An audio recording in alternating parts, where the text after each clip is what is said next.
Thank you. I appreciate that. Thank you so much. Uh, it still isn't 5 o'clock yet, which is good.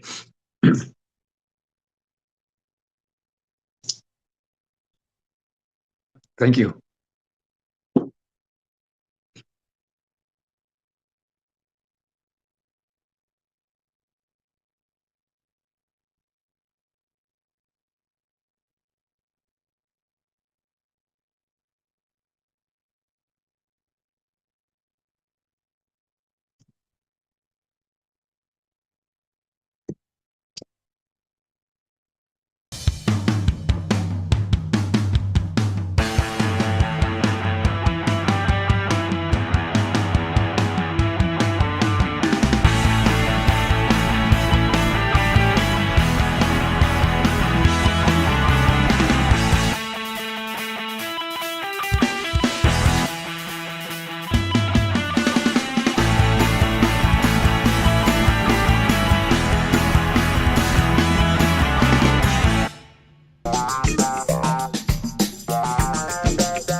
Hey kitties, what up, what up?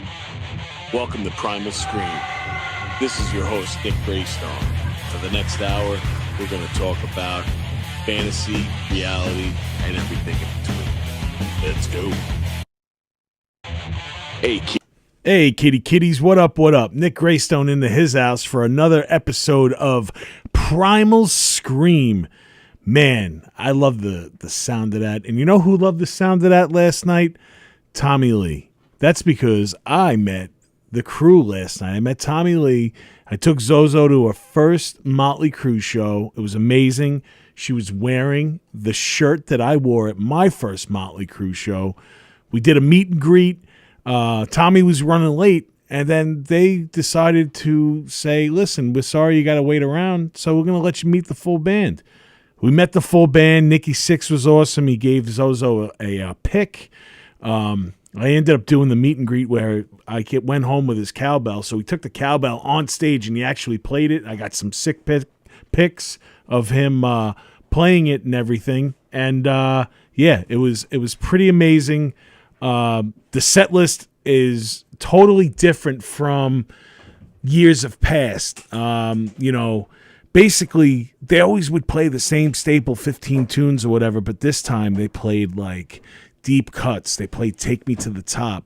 I haven't never heard that song. The last time they played it live was like in the 80s, 84, I think. Played Louder Than Hell. They played Too Young to Fall in Love, like really heavy on the old shit. And, they had to play their staples, Dr. Feelgood, Kickstart My Heart, Home Sweet Home, Smoking in the Boys' Room, Wild Side, all those things. Yeah, great night. I don't know, like a lot of people saying, Vince with his singing and whatever. Listen, these dudes are pushing almost 70 years old. They're up there doing it. Doesn't matter, man. You know what? Like, they should be dead 9 times over. They're still up there doing their fucking thing, and they have my respect. And I'm so glad that I decided to take Zozo at this time to see him. But yeah, enough of me. I want to bring out my guest tonight. He was gracious enough to come on here. He's got a new documentary coming out, and for all you people that are in this that follow the adult entertainment world, back in the day, I feel like there were 4 staple dudes, lots of women, but the 4 dudes, I feel like they were used so much. Like they had Randy West, they had John Holmes, they had this guy that I'm bringing on right now, Mr. Peter North. Peter North, man, give it up for Mr. Peter North. I'm so excited, sir. How you doing? Good. How you doing? I'm great, man. Thank you so much for coming on here. I gotta give a shout out to Christy Canyon. Yes. She was on my podcast about a month ago, and she spoke so highly of you. And she was the one that actually put the documentary out there. Like, she was plugging it, saying that this new documentary is coming out. It's entitled Peter, right? Yes. So this tells the tale of you. Like I like I said, there was not many guys in the porn industry, or didn't have the I'm gonna say like the stage presence like you. So I guess we'll start by, I just want to ask you right off the bat, like, the name Peter North, where did you get that from? We actually talk about that in the documentary. Okay. So yeah, it came from, like, the Peter facing north. Okay. And there's and I'm from up north, and it sounds like a real name, but when you got an erect penis, it's going north. When it's not, it's going south, basically. So right. I think some actor was going to do, because Randy West was covered. Right. Then there was Nick East or someone like that, and then there's Peter North. They were going to do the other direction. So I have to give. I was honored to have Christy Canyon, Ginger Lynn, all the people that Jewel Denial, all the people that were in the documentary, Shawn Michaels, Mark Davis, the late and great Herschel Savage, God bless him. We did a table talk outside with him and myself, TT Boy, Shawn Michaels, and Mark Davis. Wow. And yeah, so so the gang got back together, like, just to do this. This is great. So how long did it take you? Like, so you're taking like clips from through the years and stuff, and it's kind of like a retrospect?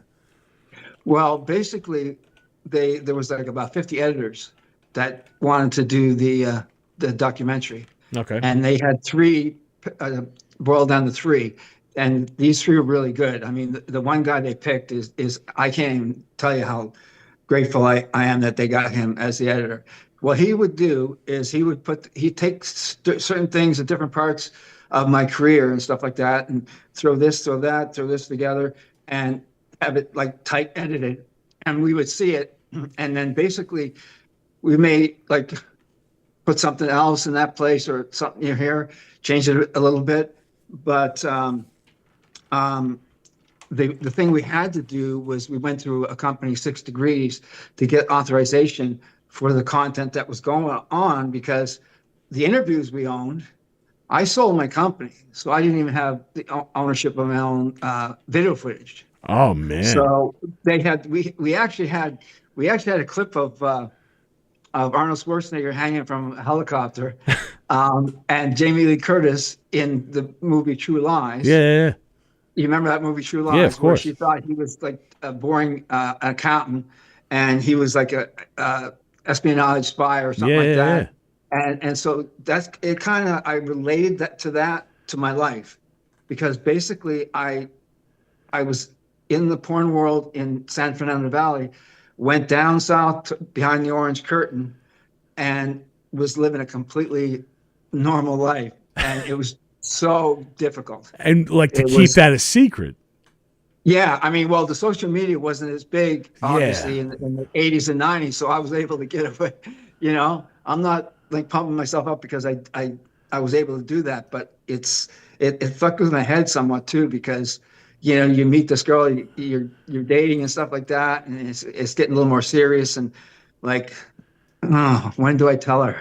Yeah, right. Because you were It's, going by your real name at that point of your life. Like you're not Peter North in that sense. Like, you're out doing yourself, yeah. leading. I'm not going to say not a normal like a normal life, but then, no one knows, but you're a fucking legend of porn on the other side. So it's like, yeah, man. If you, I mean, I had this one girlfriend that like different girlfriends, but people would come up to me when they're in a restaurant and like they recognize me and I'm like, no, I wish I did have that job. I would totally deny it, and it's like, it was getting to be so much. It was like I appreciate, and I wouldn't have gotten to where I am without the fans. yeah, And so I've always appreciated the fans because, and that's mainstream, that's any kind of, thing like that. I mean, if you got a fan following or if you got people that like to watch your stuff, it's a blessing. So I was denying it and then it got to the point where I would like just go with it, I just, it was no denying it for a period at that point. It was just, that was like basically like 1 year in, 2 years in. yeah. Yeah. So once the cock's out of the bag, it's out of the bag, man. People fucking have to see it, man. Yeah. So like, speaking of the fans, like, has there been like an interaction with a fan where you felt uncomfortable? Like, do you have a crazy story like of like just like someone noticing you, or maybe you're at a convention or something and you're just like, oh shit, man, like I don't feel safe at this point? There was I don't know if it was like in this country actually. Oh, Yeah, well, basically, I mean, I had situations, so I could do a lot of scenarios, but I think a Brazilian girl was like at the airport with a bunch of her friends. She recognized me. She started screaming and dropped her luggage and just kind of like, as loud as could be. And it's like, that was nothing. But when we went to shoot for the Latina Fevers series in Rio de Janeiro, they when we came in, my cameraman director and then we had an actor or two with us, and they had the policia took me to the side, and we thought there was going to be a problem, but they actually recognized me, and they gave us an escort to where we were going. So it wasn't an unsafe situation. It was just like a kind of an odd situation. yeah, sure, man. Absolutely. Like, you can't say like rock star, cock star. You know what I mean? Like there he is. Yeah. The king of the North. He's I coming through. remember when this club, and I think it's talked about in the documentary, Las Palmas was going off on Wednesday night up in LA. Okay. And Hugh Hefner came in with the with the three ladies that were his, Yeah. that were on that TV show. And the head of his bodyguard setup was recognized me, and he said, "You're more famous than him." I said, "No way, Hugh Hefner. There's not even rock stars can check with that." Not No, even, man. I mean, Hugh, he had his mansion. He had all his bunnies around and everything. That magazine was something else, man. Playboy, is. Yeah, I mean that's a hell of a compliment, Maybe he was just tired of living in that world or whatever, and he just wanted to give you a nice pat on the back. But shit, man, that's nice of him to say. And he introduced me to Hugh, but I don't know if he recognized me because I think he was a little buzzed at the time. And oh yeah, so sure, man. yeah, so they probably were coming from somewhere else. Maybe had dinner somewhere and had a few drinks or something like that. So have you hung out like at the Playboy Mansion a lot, or like back in the day, or? You know what? It's weird. I've never been. Really? Yeah. All right. I've had like friends that have been, and I've never been. Okay. What Because about? I had something going on like um at the times that they went. So it was like a timing thing. Yeah. Because when I think back, I had a chance to do the politically incorrect with Bill Maher. Oh wow, Um, that's cool. they wanted me for like kind of like a little schlick at the beginning, like a comedy shtick, and I couldn't do it because I had committed to do a signing in like San Antonio or when I commit to something, I stay with it. I try to do the right thing, and Randy West got that gig because I didn't take it, and Sublime wanted to be in one of their music videos, and I was booked on a signing and couldn't do it, and Randy West got that gig too. Oh wow. Yeah, So Randy's right there to swoop in and That- get that's some kind of like gigs. the way John Travolta was offered like Officer and a Gentleman in certain movies, and then Richard Gere got that part. Even the Yeah. Gigolo, even American Gigolo, I think they wanted John Travolta first. You know, there's a documentary, not a documentary, a book on Robert Englund, his own autobiography, and he talks about Gary Busey and Gary Busey getting all the roles that he went for years. I mean, Gary didn't get, obviously Freddy Krueger, but Right. Robert Englund went for Buddy Holly. He didn't get that. Robert Englund went for there was another big one. It wasn't. It was like definitely in the 70s. There's definitely like 4 or 5 instances where it was like, nah, sorry, Gary Busey got it. Sorry, Gary Busey got it. And he keeps on going back to Gary Busey. I think the chapter or something is and Gary Busey 5 and Robert Englund 0. Yeah, I can see that. Yeah. I actually wanted to tell you something before I actually I opened it up to some people to ask you questions because I was so excited. I wanted to open it up to the people that watch the show, asking questions and stuff. But before I get to the questions, my lady friend Amanda, she told me about this a little before we went on air, and this is a kind of cool thing. There's a reptile store over here in Long Island in West Islip called Rep Exotica, which is definitely a cool name. But Yeah. so they breed lizards there, and their star male reptile, blue-tongued skink, is their top breeder, and his name is Peter North. And they say that Peter is definitely an aggressive skink. And I was asking, like, I was curious because I didn't know how they breed or whatever, but they said that they do it doggy style, and it's rough. And I'm like, you know what, man, this is not the Peter North that I know, because Peter North was a lover on film, Yeah. Yeah. It would to understand how they made it, it would be pretty tricky. Yeah. So it's doggy style. Just like someone sent me a clip of these rabbits going at it, and as soon as the male rabbit orgasm, he just like fell over. It dies? Yeah, he doesn't die. He just flops over. Because He I just heard passes about out. rabbits, like the rabbit done die. What song is that, Tony? Aerosmith. Aerosmith, right? Yeah. I've always heard it. Like, and then like in Grease too, they have like, see what happens when a girl doesn't, Yeah. and they talk about rabbits dying when they fuck or whatever. But I don't know. This clip just had the rabbit like making a squeaky sound and just kind of falling over. Hey, you know what? If that's the way we got to go, man, I don't know. That's That's not too bad. nah, Yeah. man. Nut once good, and that's it. Lights out. Exactly.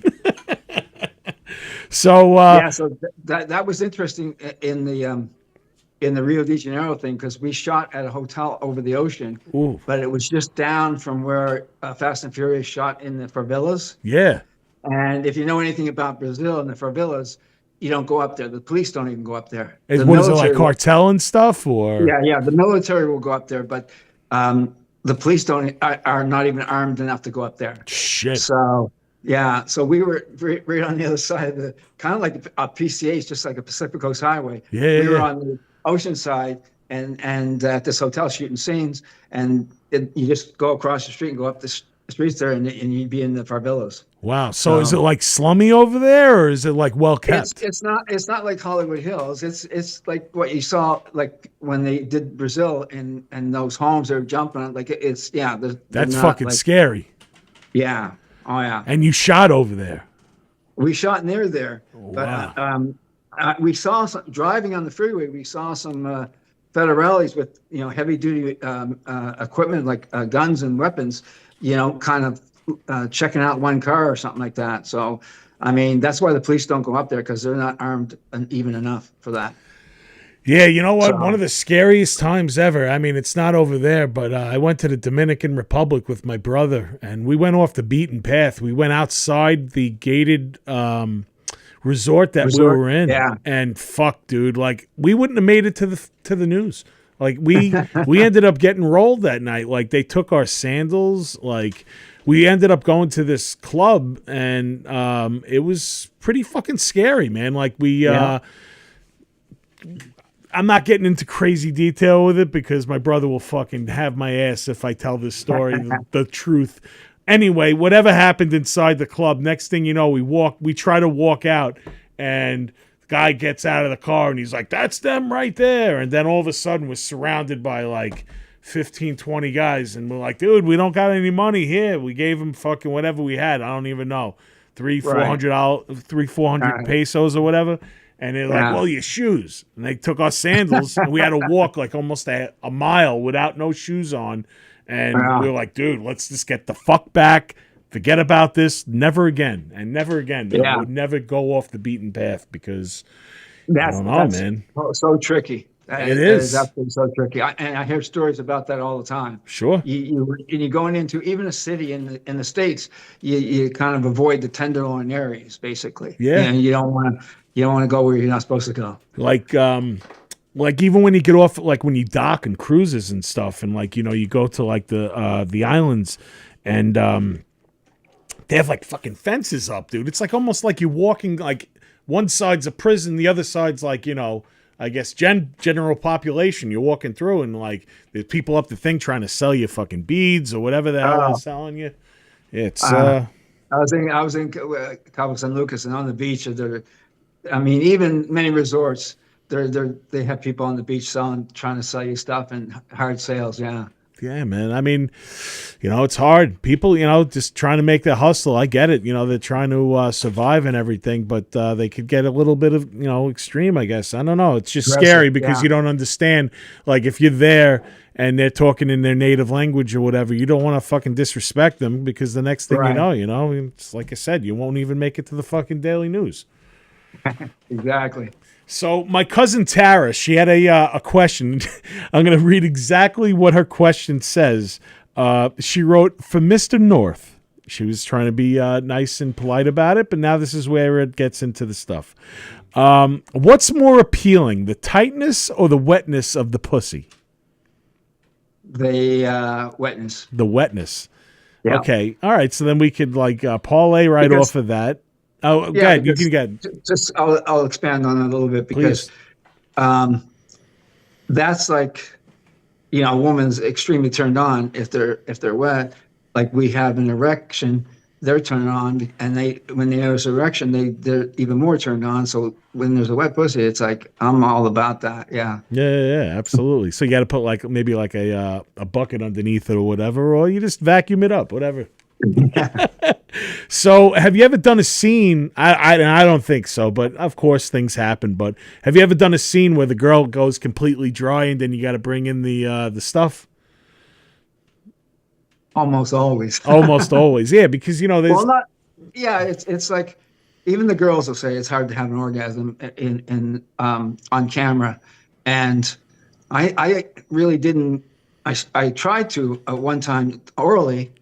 But they wouldn't let me do what I do in my private life, because I could get a girl off anytime, anywhere, or orally. And 75% of the women can't not have an orgasm with intercourse. And if you know the penis has 4,000 nerve endings, yeah, the clitoris has 8,000 nerve endings. So if you know what you're doing and you do the magic down there, they'll get off for sure. They'll say, don't stop, don't stop. But on the camera, what we do is we put our head to the inner thigh and we're doing licking so the camera can see. So a lot of people don't understand that. Like even when we're doing a scene, even sex scene, we have to open up to the camera as much as we can. And the cameraman has to do his job too, to get in there. But we were open early years, we were open up to the camera like a lot. So it makes it a little trickier, but we were able to do it. We didn't have any little blue pills or Cialis or any of that. Yeah, that's what I was about to say, man. Like when you're watching a porn, like, and it's like a fucking marathon, but you know, obviously, trying to keep it going like that before Viagra, like, what were some of your secrets that you had to do to like stay hard? I always had that mind connection. I would think about, well, if the girl was wet, it would be great. But if I kiss a girl passionately in a scene, if I'm kissing her Yeah. and she's down with that, instant erection, Yeah. passionate kissing. And that is a problem in your personal life, because I've had girls that said, I don't care if you bang girls or whatever, just don't kiss them. I had Jewel Denial when I was living with her, kicked me out of her place because she saw me kissing passionately with another girl in another scene. So, Yeah, because you don't see that a lot. You know, like, so that's actually like sometimes it's in the description if you're doing porn. And, you know, I got to even bring that into this. The kids these days don't realize how good they have it because they could fucking Google what they're into. Back in the day, you get a video, you don't know if it's on there or not. And some people like seeing that passionate shit, you know, or the rough stuff or whatever. Now it's just a fucking category. You know what I mean? Yeah.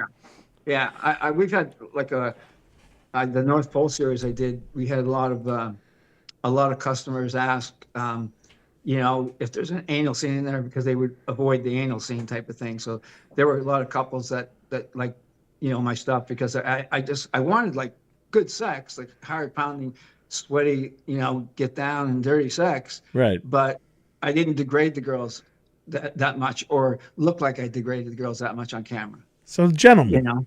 Yeah. Yeah, man, that's good. That's great. And that's why you're beloved, and that's why you worked with the best of the best. Like you dropped some names before, and you said Ginger, Christy, Jenna Jameson in their prime, dude. Like you were, you know, you could just rattle them off, you know.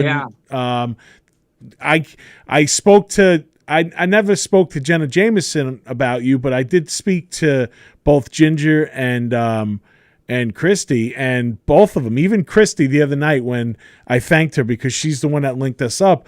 I was like, do you want me to say anything to him for you? And she just says, just tell him I love him. He's such a prince to me, you know, and she really does speak so highly of you. I love her. Her and Ginger have been like unbelievable. And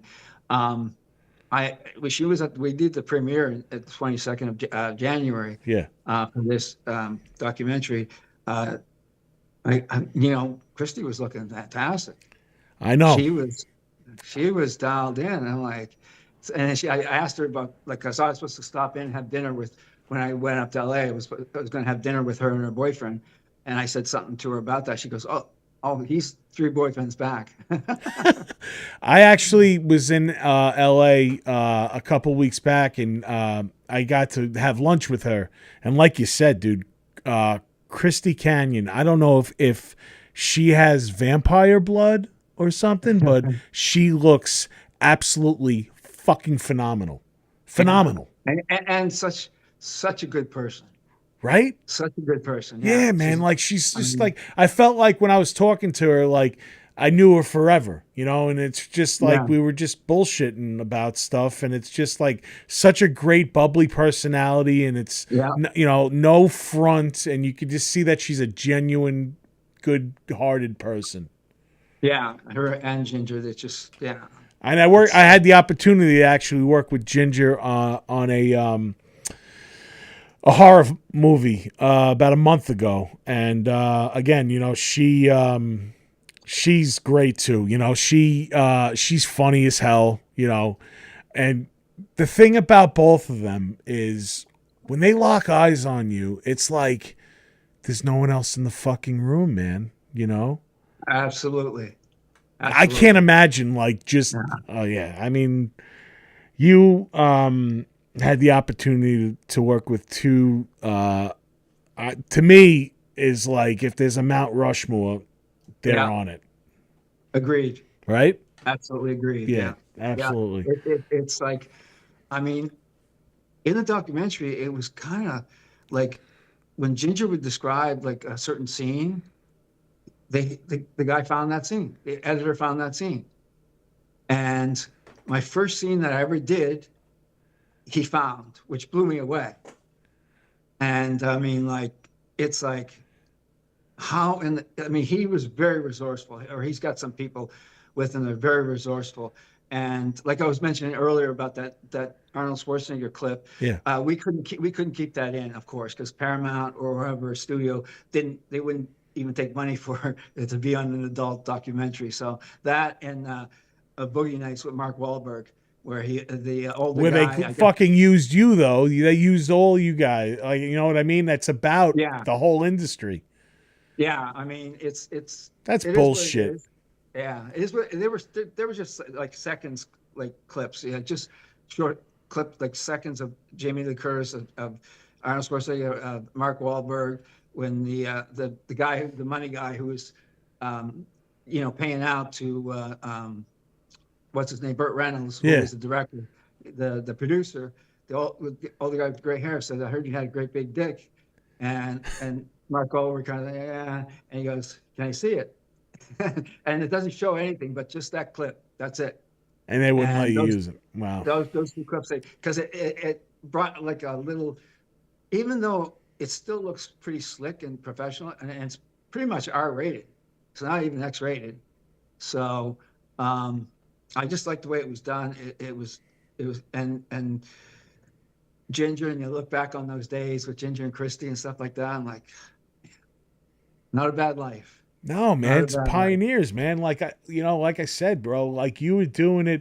It's almost guerrilla style back in the day, man. You know, like Yeah. how porn looks now versus then, but Yeah. it was still fucking. Oh my god, how I got into porn growing up. I told Ginger, I told Christy, I'm gonna have to say it again, and I'm sorry to my viewers, but it's a funny story.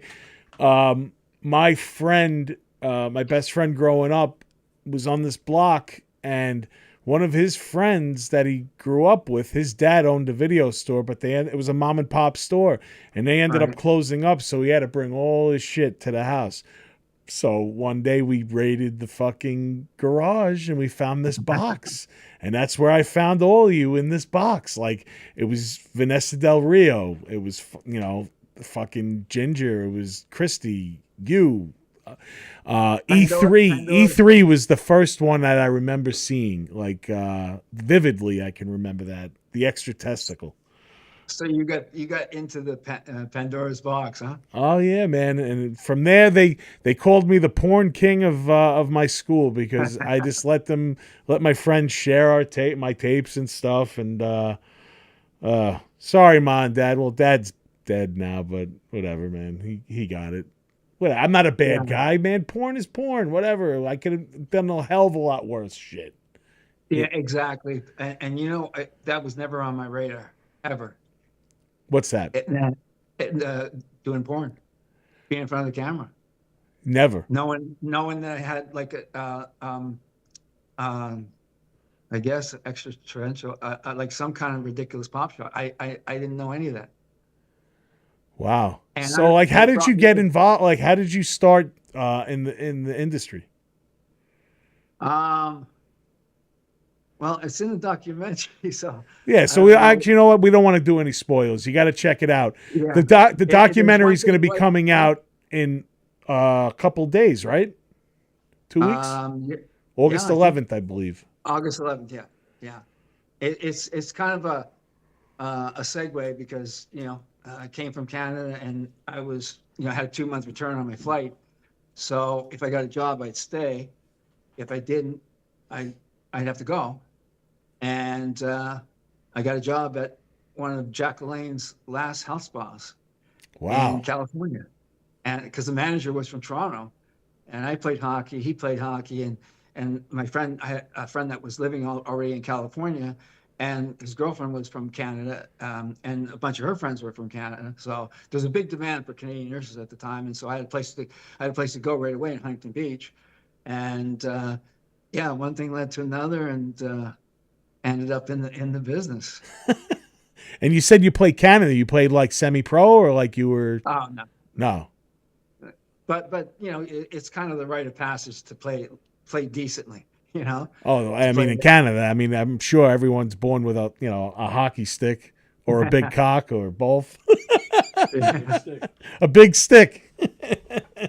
It's interesting because, you know, when you're younger in high school or whatever, and you hear rumors. This one rumor got around because this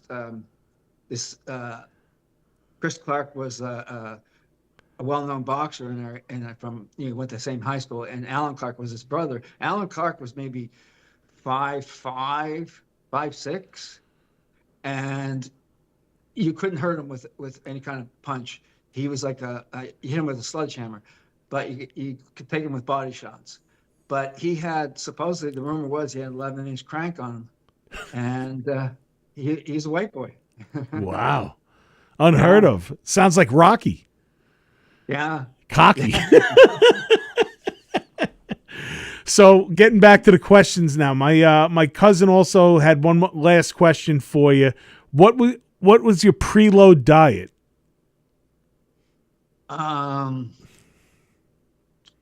Staying hydrated. Okay. Um, So lots of water. yeah, I mean, electrolyte or water, whatever. Absolutely stay hydrated. It makes a big difference. And vitamin E capsule. Okay.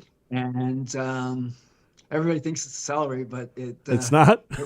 it's not. What about grapefruit? No. No? Ah, man. But- Uncle Jerry. I had to say that because my Uncle Jerry, old school Italian guy, he used to say it all the time. Nicky, you got to eat your grapefruit because you're out there fucking. You got to, that's actually Tara's grandfather. I hope she doesn't get mad when I just said that. But he said, he didn't say it's so vulgar, but he said, when you're out there fucking, it makes you get your semen up. Grapefruit. Yeah, But I well, guess it's just being funny. Here's the thing a lot of women told me, because when I was eating fresh cut pineapple, they said it's like way different than anybody else's. It's like it tasted actually good, they said. Yeah, the best. And some women kind of just do it because to please their partner, but some women do it because they like it. And Yeah. that's kind of my kind of woman. Yeah, no, absolutely. There's nothing like it, man. A nice bukyak, you gotta fucking eat it, man. That's what it's there for. Yeah. That's a reward for doing a great job. Absolutely. I mean, if you want to give a shout out to in the industry, who do you think has the best tasting pussy that you've done in porn? Oh, I can't. Yeah, You can't, right? It's like Sophie's Choice, right? Yeah. Yeah, you get in trouble, man. That's good. That's a smart answer. But I did. Someone asked me about the women in the business and being so hot and stuff like that, and I was comparing them to the mainstream, and I said the women that came in the industry were prettier than the women that were in the mainstream, except maybe Charlize Theron or Scarlett Johansson. I mean, take Taylor Hayes. Yeah. Janine Lindemeyer, when she first got in, she looked like a runway model. Absolutely. Raquel Darrian, Nikki Dial, Sylvia Saint. Yes. I mean, in their absolute peak. I mean, and there's more, Yeah. That's only scratching the surface. Exactly. Wow, man, you're bringing back some names right there. I know. I had a chance to work with Raquel Darrian. Other than her boyfriend, I was the first guy that Paul Thomas called me from Vivid to do a scene with her, and I knew it was going to be a condom scene. And I had another scene booked, so I was like, I'm good. And so John Doe did that scene, and the late great John Doe was a great guy. Yeah. God bless him. We went to Italy. This Italian company had me, Shawn Michaels, and John Doe go to Italy, and we were shooting, and we had Rocco as a he was there too, so he would be the interpreter, and no matter what you're doing, like I was getting ready to do the pop shot, and I was in the middle of almost doing it, and it's 1 o'clock, everything shuts down, everything, no matter what. And they eat, and like it's like a siesta. It's like they eat and they don't wait for anything. Just everything stops at 1 o'clock. And then when's it pick up again? Like, yeah, and Shawn Michaels and I looked at each other and like, okay. But the food was like unbelievable, fresh food, and they have their vino with some carbonated water to water it down a little bit, get a little sparkling going there. So it was kind of interesting going to different countries, and I had the pleasure of, going to Prague, Czechoslovakia a few times, Budapest, Hungary, Belgium Square, Holland, the red light district. The red light Germany. district is pretty crazy. Like I went to 2 different red light districts. The one in Belgium is like just the straight shot that's like almost like a mile or so down. Yeah. And then the other one over in Amsterdam is kind of like just the houses around and stuff. Right. That was wild, man. But you know what's crazy? Like when I was over there, you know what I didn't notice? Any cops. Because everything's fucking legal, so there's really no crime. That's a good point. Right? I didn't notice any cops either. No. I went there and I remember I used to smoke a lot of pot. And like I stopped smoking at this point, and I went there and I'm like, all right, you know what? Maybe when I'm there, when in Rome, you know what I mean? They gotta try it out. Exactly. So I ended up going to this fucking shop, and they were like, well, do you want a pure joint or do you want a one with tobacco? And I'm like, tobacco? I'm like, hell, don't be insulting me. Give me a fucking pure joint. And they're like, you sure? And I'm like, yeah. So whatever. I ordered, I think it was called White Willow. So whatever. I get the fucking joint. I'm sitting there. Next thing I know, like I'm talking to the guy who served it to me. He's like, hey, New York, how you doing? And I'm like, what's up, man? And he's like, dude, you took one hit out of that thing. You're fucking baked. You're staring off into space. And I was literally I was fucked up, man. Like from that one hit, it was pure. I knew you were going to say that. I knew you were going to say that because I know a number of people that's happened to. Yeah, man. They're not kidding. Like they're not kidding. Maybe, like I wouldn't do it again because I don't do anything anymore. But like shit, I should have maybe went the other route, but I didn't know where the hell I was going. And like I ended up asking a mailman to point me in the right direction, and he was just like, yeah, man, you take 2 footbridges that way, and at the 3rd foot, like it was so weird but beautiful. You never see anything like it. Yeah, I smoked a little bud back in the day, not too much. I'm not a regular smoker, but every time I did, I had to have like a girl with me because it was euphoric. I mean, the way I had never tried E, but it's kind of like the way people have described E to me. Taking E, you become like a wolf. It's intense. Smell everything, intensifies your scent, it intensifies your taste and everything. Well, that's E. I don't know about weed, but for weed, for me, it just puts me to sleep and I want to eat 1,000 fucking donuts. Well, sex and then food after. Yeah. Oh, there's nothing like eating after eating, right? Yeah. Yeah, exactly. yeah, no shit, man. Exactly. Absolutely.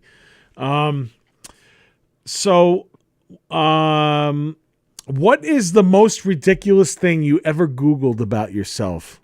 Like you found out that it wasn't true or that you saw on the internet? There's a lot of things that weren't true. I mean, me being married a couple times, me graduating from Maryland University. God, I heard, I've even seen it on YouTube. It's like it was probably some crazy chick that was like, "No, Mom, I swear he's a graduate from Maryland. I want to take him home." Because Yeah, you got the boyish good looks, man. You know, like you had it all. I can't even say all American, but you had that look, like the dude next door, man. That was your thing. That You still innocent is. kind of. You look Yeah, great, brother. I was kind of innocent, but not totally. But the business was like, yeah, it was like a family, because there wasn't as many people in there, and just the girls would come in, and then either they'd go in for a short time and leave, or stay for a longer time. So usually the guys would try to stay for a longer time if they perform well. So when You did you know, officially step away, like from the business? um, in July of 2013. Whoa! Yeah, And you I started in the '80s. I started in like '83, I think. I thought it was '84, but now Whoa! I've seen some stuff where it was '83, so I was off on that. But I also I had my company until 2019, and then I sold my company and to my webmasters and stuff like that. And so that's the reason I didn't own any content. And we had that's why it took so long for this documentary to come out, is because it was like a year and a half or 2 years to get made sure we had all the legal rights to the content we were putting out. Because you're talking It about was, different companies picking up, like it could oh, be VCA, then it goes to somebody else or whatever, or yeah, it's different. Like even some of the older companies like Paradise Visuals who are no longer around. yeah, And Jason I did Green. that. Yeah, I did that movie off of Rambo. It was Ram-O, and they Did you had play that in the Ramho? yeah, they had that in the documentary. There was actually a 5 foot poster with that same box cover with the two girls on each leg. Candy Evans, who I loved. I actually went out with her, and I'm trying to think of the brunette on the other side. Can't remember. Can't too many names. That's why everyone's Honey and Deer, right? So, what's the funniest misconception people have about working in the adult industry? um, that it's kind of like some different ones. I think kind of like like people were watching a scene. They'll say this: "That fucking chick is hot. Why is that guy having a little bit of bending problem with his penis? I mean, I would be rock hard." And some people get in the business, and that's not as easy as they say. When there's people around, it takes the sensuality out of the situation. The whole aura is taken out with cameraman, boom holder for the mic or whatever.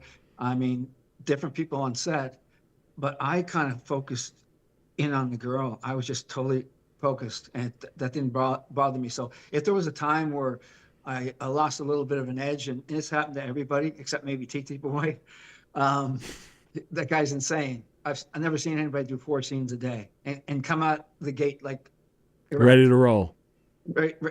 Unbelievable. I mean, to me, he should have won Best Performer a number of times, but they were kind of against him in some way, the industry a little bit. But yeah, no, it's not as easy as it looks or they think.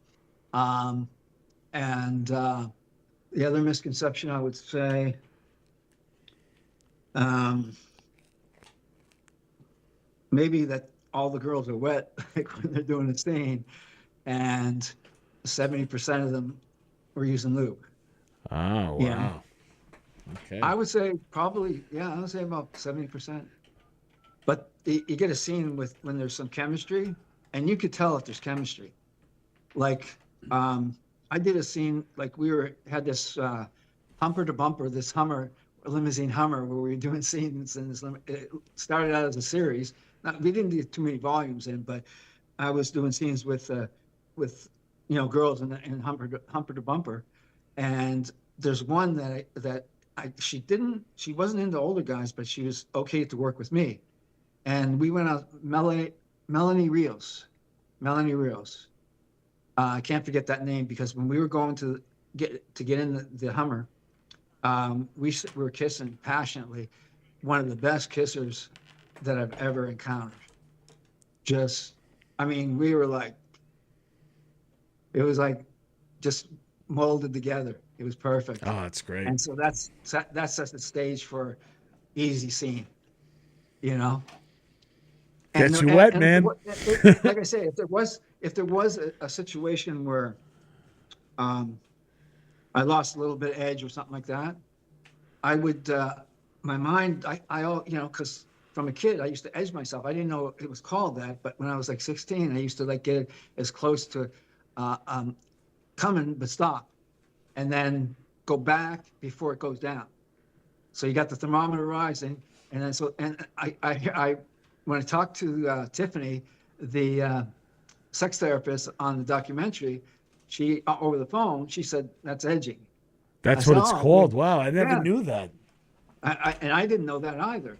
And so I would like the crew would like be quiet, and I would tell them just go do your thing, do your stuff. I didn't need quiet. I would just have no problem myself. Wow. That is a fucking art, dude.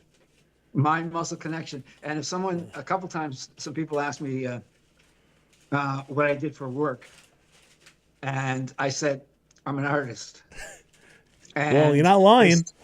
they said, "Well, what kind of art?" And I said, "I'm a painter. I paint women's faces." Through that. That was an awkward situation when it came down to that. But it was funny as hell to me. Yeah, it's hysterical. Yeah. And even from the missionary position. So it was kind of like Herschel, God bless him. He said to me in the documentary, he goes, no, he said it another time because I met Herschel on my second shoot, and it was a big production by huge, like $250,000 production, Whoa. and they were using some auditorium with the boxing ring. It was a suck-off competition. And it was like, what's that huge company that was way back in the day? Like, it was actually before my time, but John Leslie was in it. Herschel Savage, Jeremy. VCA? No, it was Swedish Erotica. Okay. Yeah, Swedish Erotica. And Jeremy had his hair up like a Don King and stuff like that. And they had the mics. We had like the extras and stuff like that. Not when we were doing the actual hardcore, you know, getting the BJs, but that's when I met Herschel and John Leslie. And after my scene, John Leslie said to me, "You're gonna get big." And I was watching him because I was like an extra a few days. I was watching him act, and that guy could act in regular television. He was that good.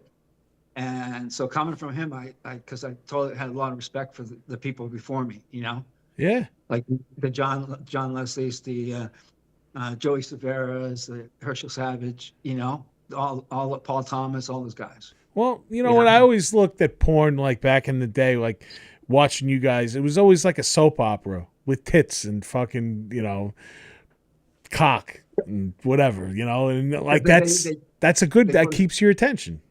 They put a storyline together. They kind of string that. Yeah. So on my own productions, we did on one of the Anal Addict series, we kind of did a spoof off Meet the Parents, and it was hilarious. And were the names like different, or you did a twist on it? Yeah, the names were different. There was a lot of spoofs back then, and you'll see it in the documentary. There was just so many, but the one we did with Herschel Savage was Robert De Niro's character. Oh, perfect. And he was ad-libbing, and we were in the other room watching the monitor and just trying to not let our laughter get outside the room, basically. He was like, and we had a cat that was exactly like that cat, Jinxie. Oh, Jinxie, yeah. Looked exactly like Jinxie. I mean, to a T. And then it was hilarious. I think what's that guy's name? Owen Wilson's character. Oh, okay, yeah. That was his character. And then we had Joel Lawrence as what's his name's character? Ben Stiller. Ben Stiller. Yeah. That's great, man. But most of them would be just maybe a basic, storyline coming into the scene, and then that's it. Like not not too long because it was always different things throughout the years. I've seen it change throughout the years. And Red Light District, when they came about, you saw pounding hardcore scene right away. Yeah. And so everybody else was starting to emulate that. So Red You Light know? District really is the ones that picked up on the celebrities, right? Like Yeah. the like Night in Paris or whatever, or Oh yeah. Yeah. China. Yeah. Yeah. But they were pretty good extreme hardcore. And then we get you know in our anal series, or we had different the Latina Fever series. I'd want the killer sex, Yeah. but I'm not going to put my foot on her head while her head's on the floor and I'm doing doggy style. Baracco will. Bring him in. I mean, doing the scenes in, like I said, in Italy, they had like an orgy scene that probably had 10 or 11 people on the bed. Whoa. Shit. It's like you're trying to avoid traffic. Fuck yeah, man. That's crazy. They also, one of the most difficult, kind of the two most difficult scenes, but one of them was in Italy.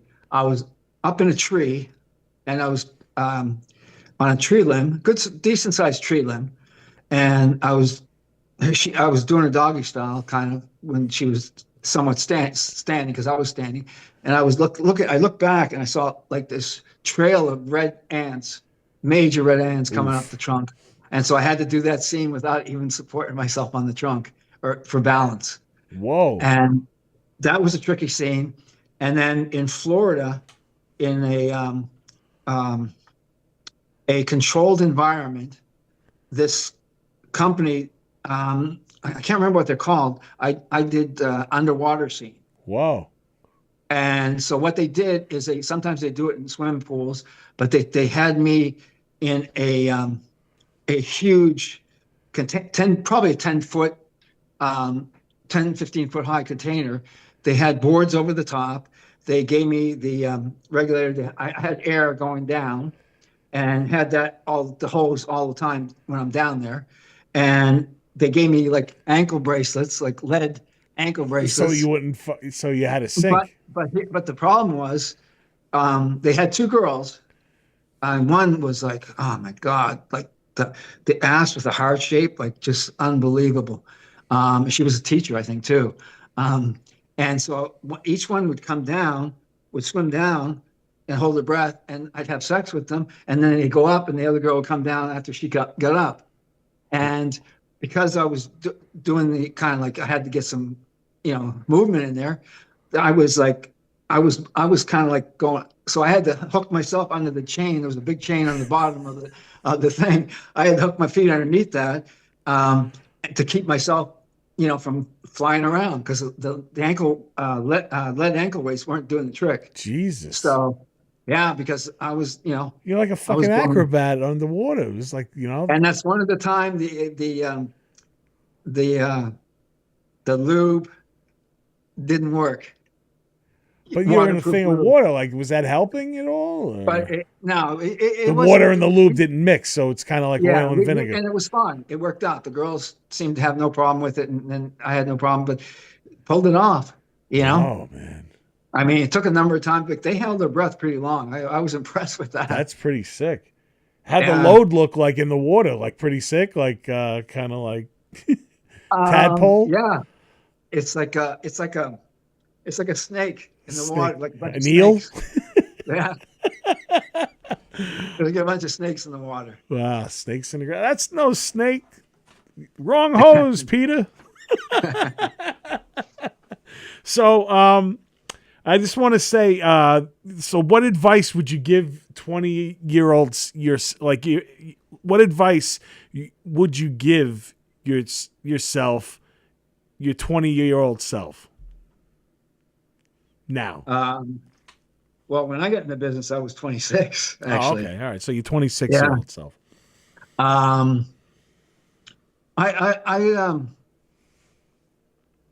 not to myself, but people coming in, guys coming in, Yeah.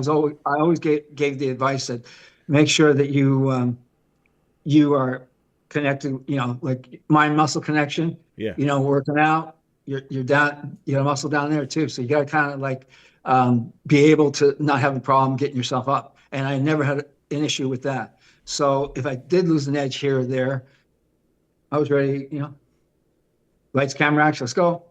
We're good. So, and there was a few guys that were like that too. So there was, but I would just say, don't, because guys will put pressure on themselves, and especially in your first 2 or 3 scenes or 4, if you weren't like the first scene I did, there was a guy that was in the business.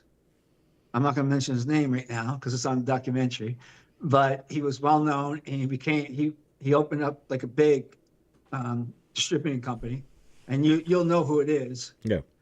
It starts with an A, but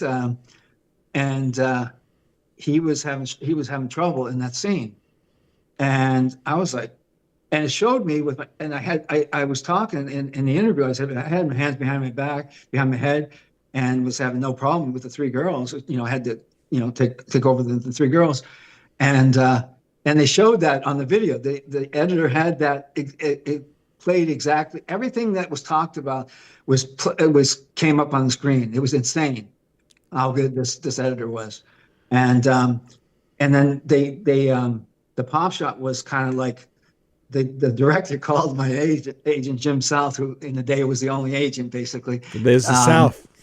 Yeah, he said, you got some volcanic eruption going on here, and so after the pop shot, yeah. It was like I was getting booked too much because I wanted to take weekends off to have my space down in my normal life. I hear you, man. Yeah. You have to. Like everybody else has their weekends off too, right? Yeah. You burn yourself out otherwise. Oh my God. I mean, at like 5 days a week, if you're doing 2 scenes a day, or maybe 2 scenes one day, 1 scene, another day, 2 scenes, you start to get a little numb. Oh. But that was never the case with TT Boy. No, you keep on singing his praises, man. He's the one. Yeah, he was insane. He's like the T-1000. Yeah. Yeah. It's not human. He's got endoskeleton under that shaft. Yeah. All right. So in closing, I just want to ask, what legacy do you want people to remember you beyond your career? I'm just like a normal guy. Just kind of got into a business that I didn't realize that it got exposure, because I hadn't watched a porno before that ever in my life. I have never even seen one, because where I grew up in Canada, and even Canada, all Canada, I don't think had it in the video stores at that time. It was forbidden. Yeah, exactly. And then after I moved down, then I guess when I went back every year, a couple times a year, I could see it was there and stuff like that. And so I guess the legacy, I mean, everybody says the pop shot is my legacy because it was beautiful, abnormal. And even Herschel Savage said, I noticed that you laughed a lot when you were coming. I'm saying, because I thought it was bizarre how much I was ejaculating. Yeah, it was a lot, man. Yeah, I'm just want to be appreciated for doing the right thing. But even though I didn't do the right thing, because you can't really date outside when you're in that business. But I did as good as I can, and I think I did okay. Yeah, I brought like a few things. I brought a few things to the table, and especially the pop shot, which hit the home run. So absolutely, man. You know what? Yeah. And from what I could see from the, from what Ginger and Christy have spoke highly about you, I could see you're a gentleman and you're a man of your word. So I appreciate your time on here tonight, Peter. This is so great, man. Again, this documentary's coming out August 11th. It's going to be on Apple, I believe, right? Yeah, Apple, Fandango, and a number of streaming platforms. Yeah. Okay, so when it comes, I'm gonna share it and stuff. Usually, I make little clips and everything, and I will definitely. You can have me on again. Yeah, absolutely, man. You know what? I want to do like a kind of like an orgy. I would have you and Christy and Ginger at the same time. That'd be great. that actually came into my head as soon as you said that, as you were saying that came into my head. It's been in my head since you agreed to this. I'm like, I got to get the three of them on here. That'd be Yeah. a great. I'd be honored and flattered that you guys would do that. I'm sure. Oh, Chrissy's already said she'd do the show anytime, and I'm sure yeah. Ginger, she would go Same along. here. So I Same here, no appreciate you, problem. man. Thank you so Yeah. much, man. I just want to do a couple of plugs before I wrap up the episode. But if you could do me a favor, if you could look straight into your camera and just say, hello, my name's Peter North, and you're watching Primal Scream with Nick Graystone. Hi, my name is Peter North, and you're. This is. Take two. I always knew my lines. Yeah. It's all good. Hi, this is Peter North, and you're watching Primal Scream with Nick Graystone. Awesome. Thank you so much, dude. I appreciate that. Nick, you know what's funny about that? What's that? Is I always memorize my lines good. Yeah. But when Craven Moorhead, my director and cameraman, Yeah. I'd be shooting like an ad or a promo or something like that. I don't know how many takes I would like just flub up. It was insane. You can have sex in front of camera, no problem, but you if you're talking to the camera, it's like That's the other head, man. The other head is leading, so it's all good. Yeah. That's no disrespect to you, dude. Have you ever heard of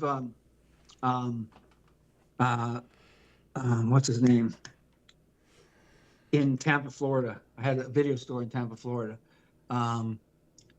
And he was like the Howard Stern of Tampa, Florida. Oh, Bubba Bubba the Love Sponge. Yeah, Bubba. When we had Randy West and Asia Carrera as guests at my video store and stuff like that. We bring them to the show at 9:00 in the morning, Yeah. and they had a song that someone was singing, "King of the Load," and it was hysterical.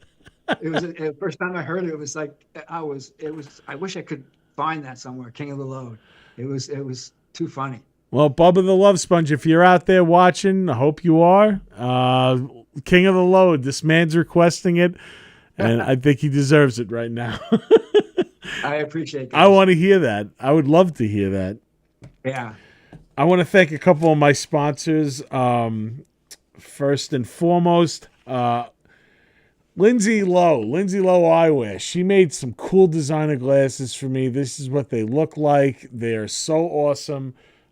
She actually just inked a deal with somebody, and she's going to be making designer glasses for them. But these are going to be available pretty soon. The old Primal Scream Nick Graystone glasses. They're going to be out in circulation, kids. So keep your eyes peeled. Lindsay Lowe, I'm actually joining forces with the team and everything right now. So it's pretty exciting. So, yeah, these are the new glasses. They slide on, and I think they look pretty cool. What do you think, Tony? They look good? You slide into things well. Yeah, right. Well, I got Mr. North on here. He's kind of like a mentor right now, man. like they call it not peaking. What is it again? Edging. I got to remember that now. I'm gonna work on my edging. Edging was never my strong suit. Eating pussy and everything else. Yeah. So And you know, my longest palm shot was 6 feet, holy And that's shit. and that's because a still shoot, magazine shoot, which takes way longer to shoot. And they're setting up different sets, and it's just like you're masturbating all day long, pretty much. So you're building it up. That's another thing for a pop shot. You want to kind of build it up too. So that's another little secret at the Kids, if you're taking notes, man, you're listening to one of the original cocksmiths. He's going to teach you. Build up those loads. Get those pop shots. Get into the Guinness Book of World Records. You never know. There you go. I'd like to also thank Cinema Arts Center. They have a cool lineup this weekend. Raiders of the Lost Ark is playing tomorrow night, and Diner. That's a good one on August 1st. They have the Up All Night Horror Marathon on the 29th. We have it's all female lineup of horror. Pearl, Jennifer's Body, The Craft, Ginger Snaps, and Suspiria. On September 4th, Escape from New York with a live score with Alan Horwath. That is John Carpenter's boy that he did a lot of scores with. He did Halloween 2 with him. He did They Live. Alan went on to do Halloween 2, Halloween 4, and Halloween 5. But that night he's going to be doing Escape from New York. So they're going to show the movie, and he's going to be playing on the side, which is going to be really cool. They also just booked September 21st. Dolph Lundgren is going to be making an appearance there, and they're going to be showing Universal Soldier. So they're going to be doing a Q&A and a meet and greet. So go meet Dolph and tell him how much his Master of the Universe is better than the new Masters of the Universe. Mr. Beery's, kids, it's closing up soon. You got to get there. We just announced HorrorCon. It's going to be the weekend of November 7th and November 8th. We haven't booked anybody yet, but it's going to be a cool event. The Scar is going to be involved. I'm getting 2 other bands we're going to play on Saturday night, and we're going to have some cool vendors and everything, some doodads, some screenings, and some special guests. I'll keep you posted on that. This weekend, we're going to have Travis Larson with Ed Astra, Scott Fieria, and Ethan Maxwell.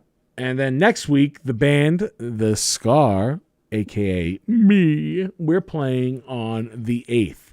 So come check us out. And my next appearance at a convention is going to be August 14th through the 16th at Monster Mania in Cherry Hill, New Jersey. I'm going to be sharing the booth with my good boy, Christopher Ott. He's going to be there with the House of Monsters, representing Famous Monsters. Speaking of Famous Monsters, the OG, we were speaking of him before. Robert Englund is going to be in his house. The OG Freddy Krueger, the only Freddy Krueger in my eyes.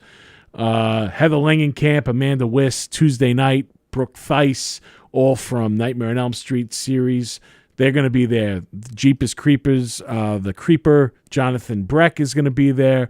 My man Alex from Clockwork Orange, Malcolm McDowell, and one half of the greatest metal band of all time. I'm talking about the Godfathers of fucking metal. Bill Ward and Geezer Butler from Black Sabbath are going to be in the house. So make sure you go there. I am definitely going to meet those two.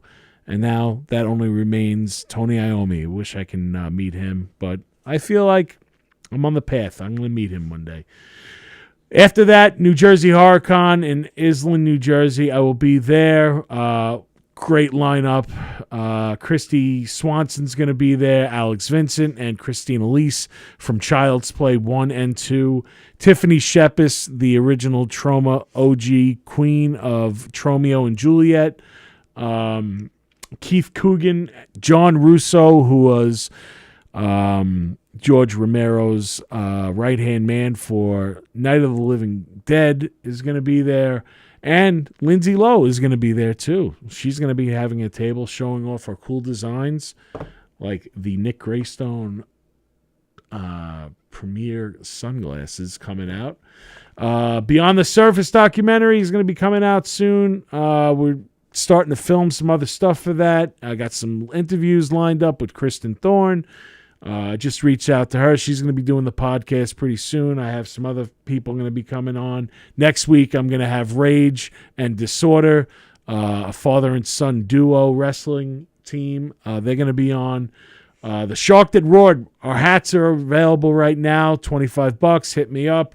I can deliver them to you. I can send them out to you, whatever you need. And last but not least, Jason's Woods. The Scar makes our return on October 17th. It's going to be The Scar, Steve and the Not Steves, and Sharp Violet at Jason's Woods in Lancaster, Pennsylvania. Man, that was a mouthful. And I'm not talking about my guest tonight. I want to thank him again, Mr. Peter North. Again, August 11th, his new documentary is going to be available. It's going to be on Fandango. It's going to be on Apple. It's called Peter. Please check that out. I will drop links. And again, he said he would come back on, and it's always an open invite. Thank you for your time today, sir. I appreciate you. And thank you, Tony, for hanging out. Again, this is Primal Scream. I'm Nick Graystone, and you're not. See ya. Hi, Ginger Lynn here. I wake up every day with Primal Scream with Nick Graystone on, or I wake up with nothing on at all. Hi, Ginger Lynn here. Hi, this is Christy Canyon, and you are watching Primal Scream with me. I mean, Nicholas Graystone. Excellent. Thank you so much. I love it. Me. It's me. That's okay. It is you. It's always been you, Christy. Thank you so much. Anytime. Yo, what's up, y'all? It's King DMC in the place to be. I got one thing to say. The only place for you to be, because I know a lot about places to be, is rocking and rolling and hipping and hopping and not stopping with Primal Scream and Nick Graystone. Rah! This is Jay Muse, and you're listening to or watching Primal Scream with Nick Graystone. Nick Graystone. I got one of my friends with me.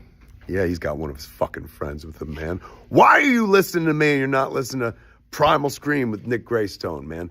What the fuck are you wasting your time for? Why would you listen to Silent Bill when you could be listening to Primal Scream? Look at this.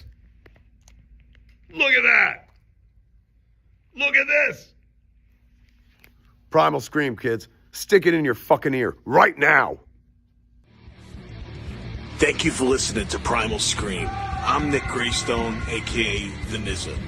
Each week, Primal Scream is produced by Tony Walker and executive produced by Demon Scar. Always remember, nobody writes your story but you. Later.